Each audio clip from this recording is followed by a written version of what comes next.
পাঠিয়ে দিলাম। তাহলে সবার জন্য হিন্দু, বৌদ্ধ, খ্রিস্টান, মুচি, বাগদি, টুলি, মাস্টার, ডাক্তার, ব্যারিস্টার, মুফতি, মুহাদ্দিস, আলেম সবার জন্য আল্লাহ রাব্বুল আলামিন কোরআনকে পাঠিয়েছেন। জোরে বলবেন না সুবহানাল্লাহ। আমরা বুঝলাম শুধু কোরআন কার জন্য? মানুষের জন্য। কার জন্য? মানুষের জন্য। কিন্তু মুহাম্মদ সাল্লাল্লাহু আলাইহি ওয়াসাল্লাম শুধু মানুষের জন্য নয়। মুহাম্মদ সাল্লাল্লাহু আলাইহি ওয়াসাল্লামের দাম বেশি বলেছে না? মুহাম্মদ সাল্লাল্লাহু আলাইহি ওয়াসাল্লাম শুধু মানুষের জন্য নয়, আল্লাহ গোটা পৃথিবীর জন্য পাঠিয়েছেন। জোরে বলুন সুবহানাল্লাহ।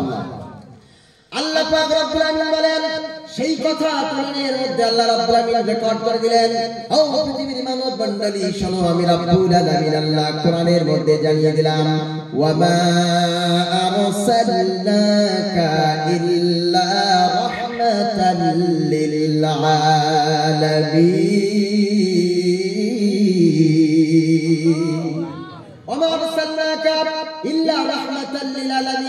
আমি কোরআন কারীমকে নয়, আমি রাসূলকে পাঠিয়েছি গোটা জগতের জন্য, রূহের জগতের জন্য, মায়ের পেটের জগতে যারা আছে তাদের জন্য, পৃথিবীর জগতে যারা আছে তাদের জন্য, কবরের জগতে যারা আছে তাদের জন্য, আখিরাতের জগতে যারা আছে তাদের জন্য, কিয়ামতের জগতে যারা আছে তাদের জন্য, জান্নাতে যারা আছে তাদের জন্য, জাহান্নামে যারা আছে তাদের জন্য। তার মানে হলো আল্লাহ রাব্বুল আলামিন বলেন, আমার রাসূলকে আমি রহমত স্বরূপ করে গোটা বিশ্ব জাহানের জন্য পাঠিয়ে দিয়েছি। কোরআন তো শুধু মানুষের জন্য, কিন্তু মুহাম্মদ সাল্লাল্লাহু আলাইহি ওয়াসাল্লাম সাপের নবী, মাছের নবী, গাছের নবী, পাথরের নবী, পাহাড়ের নবী, পর্বতের নবী, নদীর নবী। পাহাড়, পর্বত, নদ, নদী, সাগর, পুকুর, পুষ্করণী, খাল, বিল, নদী, নালা, যে ইনসান, মানব গোষ্ঠী, দানব গোষ্ঠী, পৃথিবীতে যা আছে সবার জন্য রহমত হয়ে এসেছেন। জোরে বলুন সুবহানাল্লাহ। কথা ক্লিয়ার? শুধু মানুষের জন্য কোরআন, আর মুহাম্মদ সাল্লাল্লাহু আলাইহি ওয়াসাল্লাম সবার জন্য। আল্লাহ পাক কিভাবে বলেছেন? আল্লাহ পাক রব্বুল আলামিন বলেন, আলহামদুলিল্লাহি রাব্বিল আলামিন।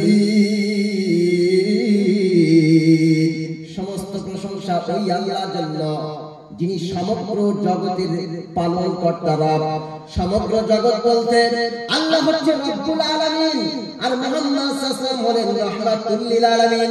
আল্লাহ যেন বলতে চায়, পৃথিবীর মানুষেরা শুনে রাখ, আমি আল্লাহ আমার এরিয়া যত বড়, আমি আল্লাহ আমার রুবুবিয়্যাত যত বড়, আমি যত জগতের স্রষ্টা, আমার নবী হচ্ছে তত জগতের নবী, আর তত জগতের মানে রাহমাতুল লিল আলামিন।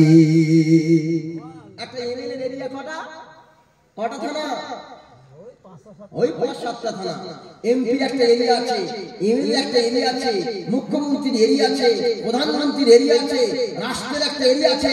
আল্লাহর এরিয়া যত বড়, মুহাম্মদ সাল্লাল্লাহু আলাইহি ওয়াসাল্লামের নবুয়তের এরিয়াও তত বড়। জোরে বলুন সুবহানাল্লাহ। তাহলে সেই নবীর উম্মত, সেই কোরআন আমরা করি। এবার আপনি যে বলেছিলেন যে নবীর দাম বেশি, প্রমাণ করে দিলাম, কিন্তু আমি বলছি, আবার বলছি, কোরআনের দাম বেশি।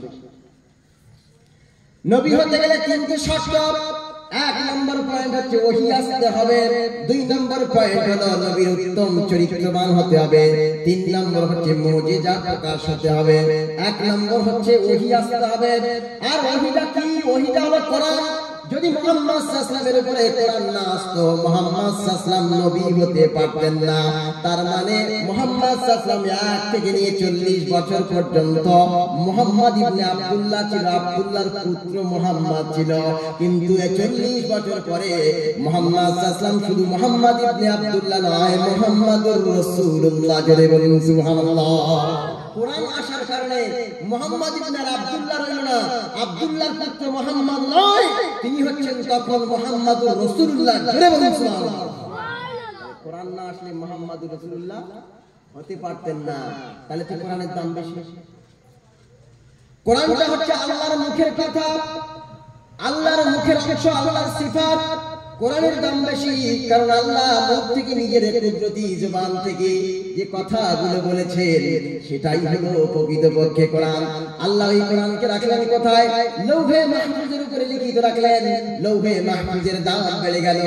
আবার এই লৌহে মাহফুজ থেকে নিয়ে জেনুইন অথেন্টিক স্পেশাল মেসেঞ্জার জিবরিল আলাইহিস সালাম ধারাবাহিকভাবে মুহাম্মদ সাল্লাল্লাহু আলাইহি ওয়াসাল্লামের কাছে নিয়ে এসেছেন। যিনি ওহী নিয়ে এসেছেন তার দাম বেড়ে গেল কোরআনের কারণে। আবার মুহাম্মদ সাল্লাল্লাহু আলাইহি ওয়াসাল্লামের কাছে যখন কোরআন কারীম মক্কায় থাকায় অবতীর্ণ হয়, সেই কোরআনের আয়াতের নাম হয়ে গেল, সূরার নাম হয়ে গেল মাক্কি সূরা। আবার মদিনায় যে সমস্ত কোরআনের আয়াতগুলো সূরাগুলো নাযিল হলো, সেটার নাম হয়ে গেল মাদানী সূরা। আবার যে গুহাতে তিনি বসে কোরআন পেলেন, সেই গুহার দাম বেড়ে গেল গারে মেলা, তাই না? তার মানে কোরআন যার সঙ্গে লেগে গেছে তার সম্মান বেড়ে গেছে, লৌহে মাহফুজে লেগে গেছে তার সম্মান বেড়ে গেছে, হযরত জিবরিলের সঙ্গে লেগে গেছে জিবরিলের দাম বেড়ে গেছে, মুহাম্মদ সাল্লাল্লাহু আলাইহি ওয়াসাল্লামের সঙ্গে লেগে গেছে, মুহাম্মদ সাল্লাল্লাহু আলাইহি ওয়াসাল্লাম সেরা নবীতে পরিণত হয়ে গেছে। কোরআন কারীম মক্কা এসেছে, মক্কা সকল গ্রামের শ্রেষ্ঠ গ্রাম হিসাবে গণ্য হয়ে গিয়েছে। কোরআন কারীম মদিনায় চলে এসেছে, মাদানী সূরা হয়ে গিয়েছে। কোরআন কারীম আবার হেরা গুহায় নাযিল হয়েছে, হেরা গুহার দাম বেড়ে গেছে। শুধু তাই নয়, পৃথিবীতে যত আলেমেরা কোরআন কারীম অর্জন করে আলেম হয়েছে, তাদের মর্যাদা বেড়ে গিয়েছে। এই স্টেজে কোরআনের বর্ণনা বক্তব্য করা হয় বলে স্টেজের দাম বেড়ে গিয়েছে। আবার এই কোরআন কারীমের গায়ে যে মলাট জড়ানো থাকে, মলাটের দাম বেড়ে গিয়েছে। কোরআনের গায়ে যে আপনার যে কাপড়টা জড়ানো থাকে, তার দাম বেড়ে গিয়েছে। যে কোরআনটা যে কাঠের উপরে রাখা হয়, রেহেল কাঠের দামটাও বেড়ে গিয়েছে। আরো জোরে বলেন, আরে কোরআন যেখানে লাগবে দাম বেড়ে যাবে। কোরআন হচ্ছে একটা পরশ পাথরের নাম। কিসের নাম? যদি লোহার সঙ্গে লেগে যায়, লোহা থাকে না রে ভাই, লোহা ডায়মন্ডে পরিণত হয়। যদি বলবেন না সুবহানাল্লাহ। কারণ হযরতে ওমর, হযরতে আবু বকর, উসমান, আলী এরা কেউ রাখাল ছিলেন, কেউ মেষের রাখাল ছিলেন, রাখালি কাজ করতেন। কেউ বা চাষী ছিলেন, কেউ বা বিভিন্ন রকমের কাজ করতেন, ব্যবসায়ী ছিলেন। যখন এই কোরআনের সঙ্গে তাদের সম্পর্ক জুড়ে গেল, তখন ওমর আর কি রইল না, রাখাল রইল না। ওমর গোটা পৃথিবীর মানুষদের সেরা মানুষ হয়ে গেল। যদি বলেন সুবহানাল্লাহ। কি ওমর? যিনি রাসূলকে হত্যা করতে আসলেন, সেই ওমর কোরআনের সঙ্গে লেগে যাওয়ার কারণে আল্লাহ রাব্বুল আমিন তার মর্যাদা রাসূলের পরে করে দিলেন। বলছেন আমার পরে যদি কেউ নবী হয় তাহলে ওমরই হবে। ওমর যদি কোন নদীর তীরে গিয়ে বলে নদী পানি চলে আয়, সঙ্গে সঙ্গে পানি চলে আসে। ওমরের মতামতের উপরে আল্লাহ রাব্বুল আমিন 22 খানা কোরআনের আয়াত নাযিল করেন। ওমরের কারণে আল্লাহ রাব্বুল আমিন এইভাবে বলছেন যে আমার নবীর পরে যদি কেউ নবী হতো, লাকানা ওমরই হতো। যদি বলবেন না সুবহানাল্লাহ। কোরআনের কারণে হযরতে ওমরের দাম বেড়ে গেল। ওমরের দাম কি হলো? বেড়ে গেল। কোরআনের কারণে কাইয়ুম সাহেবের দাম বেড়ে গেল। কোরআনের কারণে ইমরান আনোয়ারের দাম বেড়ে গেল। কোরআনের কারণে স্টেজের দাম বেড়ে গেল। কোরআনের কারণে সব সতাজের দাম বেড়ে গেল। যারা বলবেন না সুবহানাল্লাহ। কোরআনের দাম বেশি। কি বলবেন এবার দাদু? কিসের দাম বেশি? কোরআনের দাম বেশি। আল্লাহ পাক রব্বুল আমিন বলেন কোরআনের দাম বেশি নয় রে ভাই, কোরআনের থেকে মুহাম্মদ সাল্লাল্লাহু আলাইহি ওয়াসাল্লামের দাম বেশি। কারণ এই কোরআন কারীম মুহাম্মদ সাল্লাল্লাহু আলাইহি ওয়াসাল্লাম যদি ধারণ না করতেন, কোরআনকে কেউ চিনতো না। কারণ কোরআন কারীমের পরিচয় ঘটিয়েছেন মুহাম্মাদুর রাসূলুল্লাহ। জোরে বলুন সুবহানাল্লাহ। ওয়া নাযালনা, আল্লাহ পাক বলেন দুনিয়ার মানুষ শোনো, আমি কোরআন মুহাম্মাদের উপরে নাযিল করেছি, সে কথাও বলেছি। ওয়া নুযিলা আলা মুহাম্মাদিন ওয়া হুয়াল হাক্কু মির রাব্বিহিম। যদি বলুন আল্লাহু আকবার। মুহাম্মদ সাল্লাল্লাহু আলাইহি ওয়াসাল্লাম ছাড়া এই কোরআনের ধারণ করার ক্ষমতা পৃথিবীর কারো ছিল না, কারো নয়। এমনকি আল্লাহ রাব্বুল আমিন বলছেন যদি আমি কোরআন কারীমকে পাহাড়ের উপরে নাযিল করতাম, পাহাড়ের অবস্থা কি হতো জানো? লাউ আনজালনা হাযাল কুরআন আলা জাবালিন লারাআইতাহু খাশিআন মুতাসাদ্দিআন মিন খাশিয়াতিল্লাহ। আল্লাহ পাক বলেন আমি এই কোরআন কারীমকে যদি পাহাড়ের উপরে নাযিল করতাম, সাগরের উপরে, পর্বতের উপরে নাযিল করতাম, লারাআইতাহু, হে নবী তুমি অবশ্যই দেখতে পেতে কোরআন কারীমের ভারে পাহাড়গুলো চুরমার হয়ে যাচ্ছে। একটা প্রশ্ন করলো, কোরআন তো মাত্র 250, 500, 300, 1 কেজি গ্রাম, তো এই আমার পাহাড়ের উপরে রাখলে পাহাড় ভেঙে চুরমার হয়ে যাবে। এই যুগে আপনি কি করে দেবেন? বলেন দেখি, যদি এই 500 গ্রাম 1 মিলিগ্রামের যে কোরআনটা, ওটা যদি আমি পাহাড়ের মাউন্ট এভারেস্টের উপরে রাখি, তারপরেও কি মাউন্ট এভারেস্ট ভেঙে যাবে? আল্লাহ বলছে যদি পাহাড়ের উপরে রাখতাম তাহলে পাহাড় ভেঙে চুরমার হয়ে যেত। তাহলে ব্যাপারটা কি? ব্যাপারটা মনে করে এই দাদু আপনি কি পাস? মাধ্যমিক কি পাস বলেন? 4 পাস। দাদু এই 4 পাস। দাদুকে যদি সুপ্রিম কোর্টের প্রধান বিচারপতি বানানো হয় এবং দাদুর সামনে যে জটিল বিষয় বিচার করতে দেওয়া হয়, দাদু কি করবেন বলেন একটু শুনি একটু। আরে বলবেন তো? দাদুকে যদি সুপ্রিম কোর্টের প্রধান বিচারপতি হিসাবে নিয়োগ দেওয়া হয়, তাহলে উনি তো ওই মানে সিটটা ছেড়ে দিয়ে কাবাকাবি বাজিয়ে দেবে। কথা ঠিক না বল?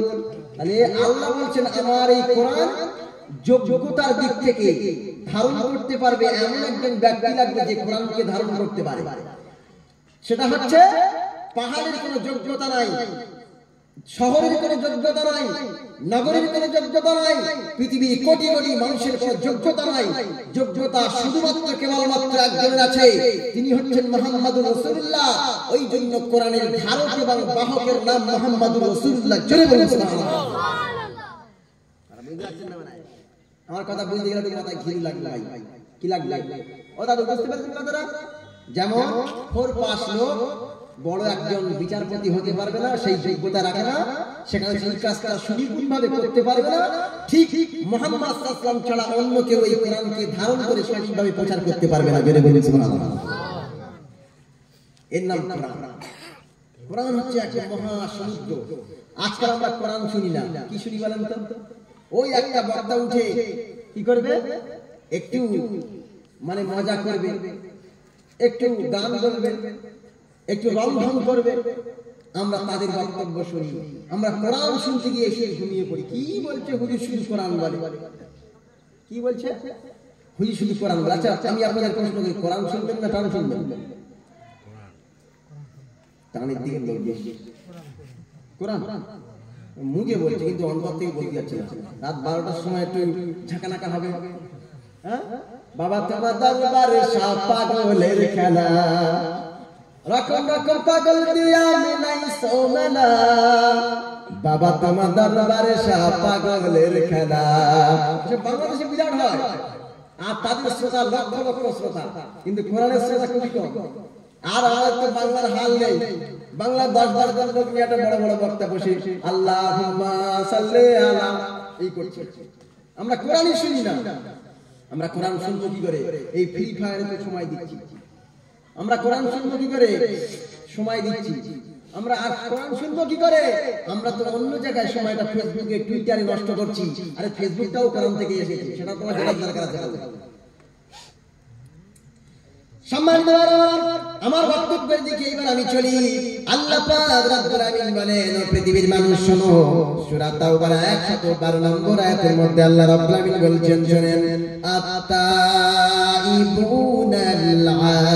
আবিদুনাল হামিদুনাস সাইহুন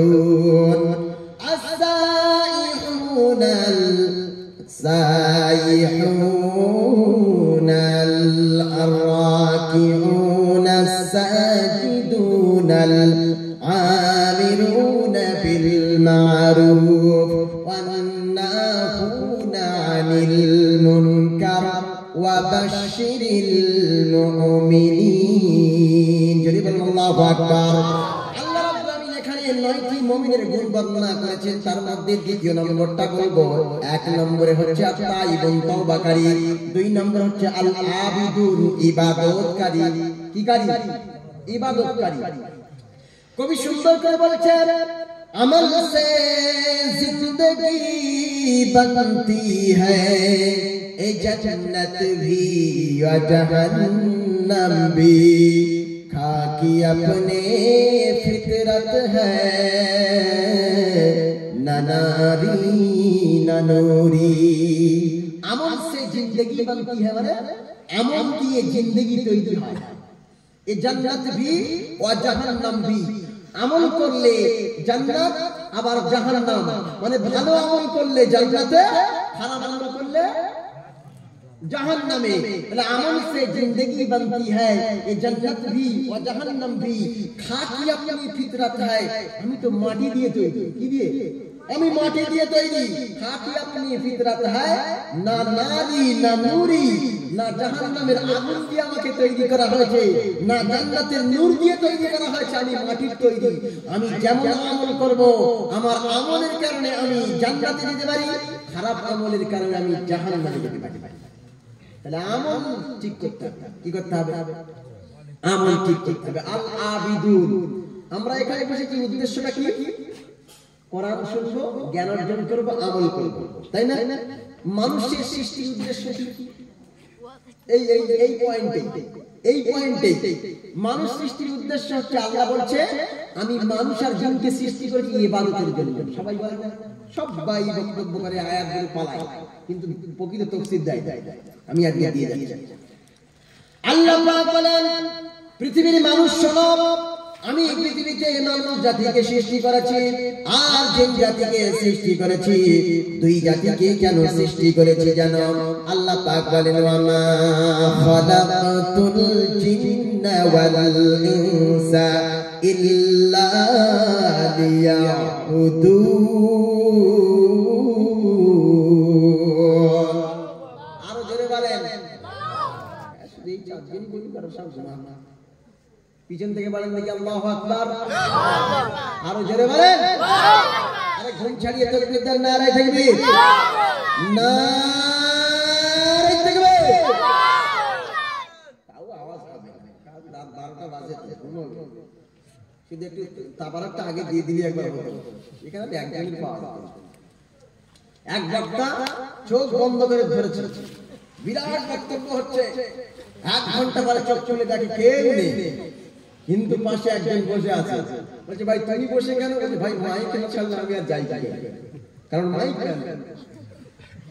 না বলে মাইক তুমি ছাড়ছো আমি আর যাচ্ছি আমি আর যাচ্ছি না এত বোকা মানুষ থাকে চোখ বন্ধ করে বক্তব্য করে হ্যাঁ শিয়াল সিংহের সঙ্গে বন্ধুত্ব কার সঙ্গে আরে কথা বলে সিংহের সঙ্গে বন্ধুত্ব তা সিংহ বললো যা আমার জন্য কিছু খাদ্য নিয়ে আয় খাবার নিয়ে আয় তা শিয়াল কি করবে গিয়ে ঘোড়ার কাছে গিয়ে বলছে ভাই শোন না বলছি শিয়াল তো এত মিষ্টি মিষ্টি কথা বলে না তো কর্কশ ভাষা ও মিষ্টি মিষ্টি বলছে কেন নিশ্চয়ই এর মধ্যে কোনো ব্যাপার আছে ও কোনো সাড়াই দিয়ে ঘোড়ার কাছ থেকে চলে গেল গিয়ে ময়ূরের কাছে গিয়ে বলছে তোর তো খুব সুন্দর লাগছে একটা কথা শোন না তারপর আমি তোর কথা শুনবো না ও বুঝতে পেরেছে যে শিয়াল মিষ্টি মিষ্টি কথা বলছে মানে ডাল মে কুছ কালা ডাল মে কুছ কালা ওখান থেকে চলে গেল গাধার কাছে কার কাছে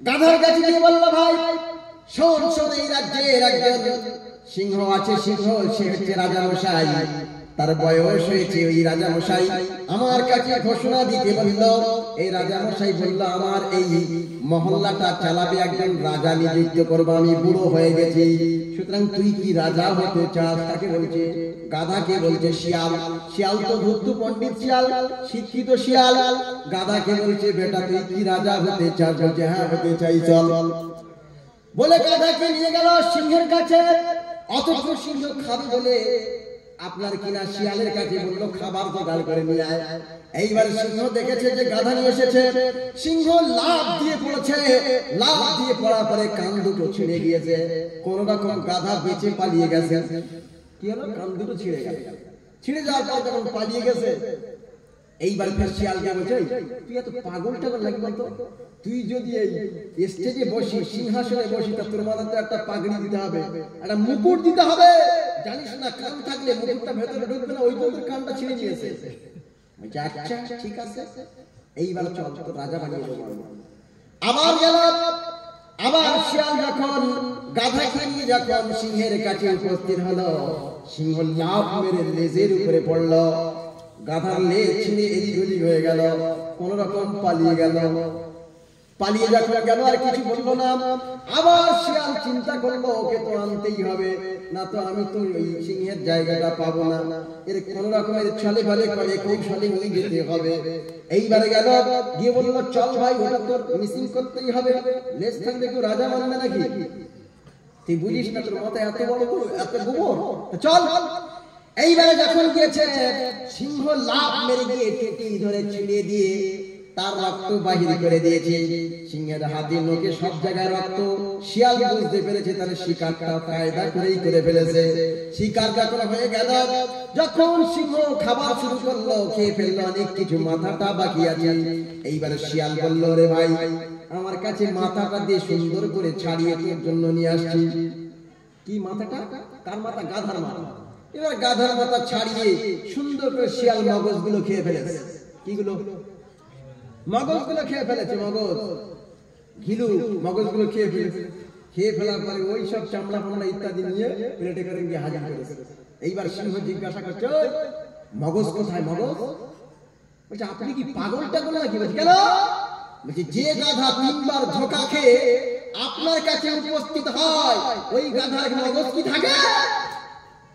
কি বুঝলেন? মগজ থাকলে 3 বার আপনার কাছে ঝাড় খেতে আসে। তার মানে হচ্ছে সমাজের মধ্যে অনেক মানুষ আছে ওই গাধার মতো। কিসের মতো? এই গাধার মতো। শুধু গাধার মতো ধোঁকা খাচ্ছে আর টান শুনছে, ধোঁকা খাচ্ছে, টান শুনছে, ধোঁকা খাচ্ছে, টান শুনছে, কিন্তু কোরআনকে ছেড়ে ছেড়েছে। মালিক বেরেন আছে বলে মনে হয়? বেরেন আছে বলে মনে হয়? আল্লাহ বলছে কোরআনের মধ্যে আমি সব জ্ঞান দেখেছি, এরা শুনছে সুরের মধ্যে আর টানের মধ্যে। আর বিভিন্ন জায়গায় যাচ্ছে গাধার মতো ঘুরতে, ঘুরে এসে বড় বড় আলেমদের বিরোধিতা করছে। কাদের? বড় বড় আলেমদের, মগজওয়ালাদের বিরোধিতা করছে, মগজহীন মালগুলো। আর এই জাতি ধ্বংস এমনিই হবে, এই জাতি ধ্বংস এমনিই হবে। এই যুবক, আমি তোমাকে বলছি, আমার দিকে লক্ষ্য কর। আল্লাহ পাক রব্বুল আলামিন বলেন, ওমা খালাকতুল জিন্না ওয়াল ইনসা ইল্লা লিয়াবুদুন। আমি গোটা পৃথিবীর মানব মণ্ডলীকে এবং জিন জাতিকে সৃষ্টি করেছি একটাই মাত্র কারণ, আমার ইবাদত করার জন্য, আমার গোলামি করার জন্য, আমার সামনে মাথা নত করার জন্য, আমাকে রব বলে স্বীকার করার জন্য, আমাকে প্রভু বলে মেনে নেওয়ার জন্য তোদেরকেই সৃষ্টি করলাম। কেউ যদি প্রশ্ন করে, তাহলে কি আমরা খাবো না? তাহলে কি আমরা বাথরুমে যাব না? তাহলে কি আমরা ব্যবসা বাণিজ্য করব না? তাহলে কি আমরা পড়াশোনা করব না? তাহলে কি আমরা আপনার কি অন্যান্য কাজগুলো করব না? সব সময় কি নামাজ নিয়ে পড়ে থাকবো? সব সময় কি রোজা নিয়ে পড়ে থাকবো? সব সময় কি যাকাত নিয়ে পড়ে থাকবো? সব সময় কি হজ নিয়ে পড়ে থাকবো? আল্লাহ যেহেতু বলেছে আমি মানুষকে সৃষ্টি করেছি আর জিনকে সৃষ্টি করেছি ইবাদতের জন্য। ইবাদতের জন্য মানে আমরা মনে করি নামাজের জন্য আমাদের সৃষ্টি করা হয়েছে, রোজার জন্য সৃষ্টি করা হয়েছে, হজ যাকাতের জন্য সৃষ্টি করা হয়েছে। কিন্তু আমরা খাবো না নাকি? আমরা বাথরুমে যাব না? আমরা ব্যবসা করবো না? আয় ভাই, আপনার জীবনের সব কাজটাই ইবাদত। জোরে বলবেন, জোরে বলেন। রাজওয়ালি সাহেবের মতো লোক বলেই তো হতো, খিচি সুবহানাল্লাহ বলতেন, কায়দা করে দেয়, তাই না? তাহলে আমার সব কাজটা ইবাদত। আমি যখন বাথরুমে প্রবেশ করব, বাম পা দিয়ে ঢুকবো আর দোয়া পড়ব, দোয়া পড়ে কি হবে? বাথরুমটা করে আবার ডান পা দিয়ে বেরোবো, দোয়া পড়বো, এটা ইবাদত। জোরে বলবেন না সুবহানাল্লাহ? আবার কি? আবার যখন আপনি চাষ করতে যাবেন, বিসমিল্লাহ বলে একটা পেঁয়াজ গাছ পুঁতলেন অথবা ধান গাছ পুঁতলেন, এটা ইবাদত। আবার কি আপনি ব্যবসায় গেলেন, বিসমিল্লাহ বলে দোকানটা খুললেন, খুলে বিসমিল্লাহ বলে মালটা মেপে দিলেন, এটা ইবাদত। আবার কি ঘরের মধ্যে প্রবেশ করলেন, স্ত্রীকে খুব ভালো করে দেখলেন, দেখার পরে হালাল স্ত্রীকে দেখার কারণে আপনার সওয়াব হবে। জোরে বলবেন না সুবহানাল্লাহ? আবার দুই চোখ দিয়ে যদি মায়ের দিকে রহমতের দৃষ্টি দিয়ে আপনি একবার দেখেন, আল্লাহর নবী বলেছেন মকবুল হজের সওয়াব তার আমলনামায় লেখা হয়, তার দেখাটাও ইবাদত। জোরে বলুন সুবহানাল্লাহ। তার মানে হলো আমার জীবনের সব কাজই ইবাদত, যদি সেটা ইসলাম অনুযায়ী হয়, কোরআন অনুযায়ী হয়, শরিয়াত অনুযায়ী হয়, তাহলে ইবাদত। আর শরিয়াতের বিরুদ্ধে যদি যায়, মানুষের তৈরি মতবাদ দিয়ে যদি হয়, তাহলে সেটা ইবাদত নয়, বিদআত। কথা কি বুঝে আসতা হয়? কথা बुझे आता है? पता मना बुझे आशा। अरे मेरी बात समझ में आया क्या? आया? कुछ कुछ आता है ना? कुछ कुछ आता है? वही जीवक हासि बोले की बुझलाम ना तो। अरे कुछ कुछ आता है तो परिपूर्ण আসবে না তো, একটুখানি আসে না তো। কিছু কিছু বলা যাচ্ছে, সবটাই তো বলা যাবে না, কারণ একটু হাই ফাই হচ্ছে, হয়তো দাঁড়ানো একটু দেরি করে। আল্লাহ পাক রব্বুল আলামিন বলেন, তাহলে আমি মানুষকে সৃষ্টি করলাম ইবাদতের জন্য, উপাসনার জন্য। আমরা সূরা কুরাইশ পড়েছি, কুরাইশ ইলাফি কুরাইশিন ইলাফিহিম রিহলাতাশ শিতাই ওয়াস সাইফ, পড়েন না আপনারা? এই ইলাফি সূরা আমরা সবাই পড়েছি। আল্লাহ পাক বলছেন ফালইয়াবুদু রাব্ব হাযাল বাইত আল্লাযী আত'আমাহুম মিন জু'ইন ওয়া আমানাহুম মিন খাউফ। আল্লাহ বলেন ফালইয়াবুদু রাব্ব হাযাল বাইত, তোরা কাবা ঘরের মালিকের ইবাদত কর, মসজিদের মালিকের ইবাদত কর, তোদের মালিকের ইবাদত কর। ফালইয়াবুদু রাব্ব হাযাল বাইত, কাবা ঘরের মালিকের ইবাদত কর। কার? আল্লাহ ইবাদত করতে বলছে, কাবা ঘরের মালিকের ইবাদত করতে বলছে। এইবারে এদের মধ্যে থেকে কোন যুবক যদি বলে যে ইবাদত করলে কি হবে, ইবাদত করলে আমার লাভটা কি হবে, লাভটা কি হবে, আল্লাহ তারপরে বলছে ফালইয়াবুদু রাব্ব হাযাল বাইতিল্লাযী আত'আমাহুম মিন জু' ওয়া আমানাহুম মিন খাউফ। দুটো কাজ হবে। কোন বান্দা যদি খালিস অন্তরে, খালিস ভাবে আমি আল্লাহ আমার ইবাদত করতে পারে, আমার উপাসনা করতে পারে, তাহলে দুটো ভালো কাজ হবে। এক নম্বর হচ্ছে তার ক্ষুধার সময় আমি আল্লাহ আমার আপন কুদরতে তাকে খাইয়ে দেব। জোরে বলুন সুবহানাল্লাহ। যখন তার খিদে লাগবে, ক্ষুধার সময় আমি তার সম্মানের খাদ্য দান করব। জোরে বলবেন না সুবহানাল্লাহ। আর দুই নম্বর হলো যখন সে ভয় পাবে, ভীত সন্ত্রস্ত হবে, যখন সে ভয় পাবে, ওই ভয়ের সময় আমি আল্লাহ আমার আপন কুদরতে তার নিরাপত্তা দান করব, পৃথিবীর কেউ তাকে ক্ষতি করতে পারবে না। তাহলে কটা ইবাদত করলে কটা জিনিস পাবেন? দুটো। একটা কি? ক্ষুধার সময় খাদ্য দেবে, খিদে লাগলে খাবার দেবে, খিদে লাগলে খাবার দেবে। দুই নম্বর ভয়ের সময় সাহস যোগাবে, ভয়ের সময় নিরাপত্তা দেবে। যখন আমার জীবন বিপন্ন, আমাকে কেউ মারতে আসছে, কেউ মেরে দিতে আসছে, কেউ শুট করতে আসছে, কেউ হত্যা করতে আসছে, সেই সময় আল্লাহ বলছে আমি কিয়ামত পর্যন্ত আল্লাহু ইয়াসিমুকা মিনান নাস, আল্লাহ কিয়ামত পর্যন্ত সেই ব্যক্তিদেরকে বাঁচাবে। বেরে বলেন সুবহানাল্লাহ।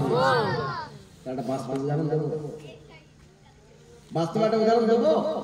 বাস্তব উদাহরণ সেটা আমার আগের বক্তা মুফতি বাকিউল্লাহ ভাই বলছিলেন ইউনূস আলাইহিস সালামের কথা না? ইউনূস আলাইহিস সালাম কে বলেন তো? আল্লাহর একজন, এই যে দাদু তো ভালোই জানেন, মাশাআল্লাহ, আপনি দেখেন বসার যোগ্যতা আছে না, আসলে কিনা? তাহলে কি নবী ইউনূস আলাইহিস সালাম হচ্ছে আল্লাহর একজন নবী। ইউনূস আলাইহিস সালামের ঘটনাটা কি বলেন তো? ইউনূস আলাইহিস সালাম নিজের পরিবারকে ছেড়ে তিনি চলে যাচ্ছেন অন্য জায়গায়, একটা নৌকায় উঠেছিলেন, আল্লাহর হুকুম ছাড়াই তিনি চলে যাচ্ছিলেন। তো নৌকা যখন টলমল করছিল, বলল কে এমন আছো তার মালিকের হুকুম অমান্য করেছো? তখন ইউনূস আলাইহিস সালাম বুঝলেন যে আমার তো আল্লাহ হুকুম দেয়নি চলে আসতে, আমার গ্রাম ছেড়ে আমি চলে এসেছি, মানে নিশ্চয়ই আমার ভুল হয়েছে। তখন নবী ইউনূস আলাইহিস সালাম ঝাঁপ দিলেন নদীতে। কোথায় ঝাঁপ দিলেন? নদীতে। নদীতে এখন ঝাঁপ দিলাম, বিরাট একটা মাছ এসে তাকে গিলে ফেললো। গিলে যখন ফেললো, মাছের পেটের মধ্যে চলে গেল। নাকি দুটো পাইপ দিয়ে অক্সিজেন নিয়ে গিয়েছিল মনে হয়। আরে বলবেন তো ওখানে কি অক্সিজেন নিয়ে গিয়েছিল? নদীর পানির ভিতরে অক্সিজেন সেখানে নিয়ে যায় নাই। তিনটে অন্ধকারের মধ্যে, এক নম্বর হলো রাতের অন্ধকার, দুই নম্বর হচ্ছে পানির অন্ধকার, তিন নম্বর হলো মাছের পেটের অন্ধকার। এই তিন অন্ধকারের মধ্যে নবী ইউনূস আলাইহিস সালাম ছিলেন 40 দিন। কদিন বললাম? 40 দিন। কটা অন্ধকারের মধ্যে? তিনটি অন্ধকারের মধ্যে। এক নম্বর রাতের অন্ধকার, দুই নম্বর হচ্ছে পানির ভিতরের অন্ধকার, তিন নম্বর হলো মাছের পেটের ভিতরের অন্ধকার। তিনটি অন্ধকারের ভিতরে যখন চলে গেল, নবী ইউনূস আলাইহিস সালাম না হয় আল্লাহর ইবাদত করেনি, করেছে, ওখানে গিয়ে আল্লাহকে বলে নাই, ওখানে গিয়ে আল্লাহর ইবাদত করছে। আল্লাহ পাক রব্বুল আলামিন সেই কথাকে কোরআনের মধ্যে কোট করেছেন, কোরআনের মধ্যে জানিয়ে দিয়েছেন লা ইলাহা ইল্লা আনতা সুবহানাকা ইন্নী কুনতু মিনাজ জালিমিন। এটা কি পড়লাম? দোয়া ইউনূস পড়লাম। কি পড়লাম? দোয়া ইউনূস কখন পড়ে? বিপদে পড়লে পড়ে না? তার বিপদটা কম ছিল? ইউনূস আলাইহিস সালামের বিপদ কি কম ছিল? পৃথিবীর এমন কোন নবী নাই যে এত বড় বিপদে পড়েছে। আমাদের মুহাম্মদ সাল্লাল্লাহু আলাইহি ওয়াসাল্লাম এত বড় বিপদে পড়েনি। ইব্রাহিম আলাইহিস সালাম এত বড় বিপদে পড়েনি। নূহ আলাইহিস সালাম এত বড় বিপদে পড়েনি। দাউদ আলাইহিস সালাম এত বড় বিপদে পড়েনি। সুলাইমান আলাইহিস সালাম এত বড় বিপদে পড়েনি। যত বড় বিপদে পড়েছেন হযরত ইউনূস আলাইহিস সালাম। মাছের পেটের মধ্যে ঢুকে গিয়েছেন, পানির ভিতরে ঢুকে গিয়েছেন, অন্ধকার তিনটি প্রকোষ্ঠের মধ্যে ঢুকে গিয়েছেন। এর চাইতে আর বড় পরীক্ষা আল্লাহ কোন নবীকে নেন নাই। ঠিক কি না? যখন মাছের পেটের মধ্যে কদিন ছিল? 40 দিন। 40 দিন সেখানে কি কেউ অক্সিজেন দিয়েছে নাকি? ডাক্তার সার্জারি করে মাছের পেটের ভিতরে দুটো নল দিয়েছে, দিয়ে মনে হয় নবী ইউনূসের নাকের ভিতর থেকে নল দিয়েছে, দিয়ে উপর থেকে অক্সিজেন পাম্প করে করে 40 দিন মানে বাঁচিয়ে রেখেছিল। বাঁচিয়েছিল কোথায় দিচ্ছি দেখেন। এইবার আল্লাহ বলছেন ফালইয়াবুদু রাব্বা হাযাল বাইত, কাবা ঘরের মালিকের ইবাদত কর। হযরত নবী ইউনূস আলাইহিস সালাম কাবা ঘরের মালিকের ইবাদত শুরু করে দিলেন।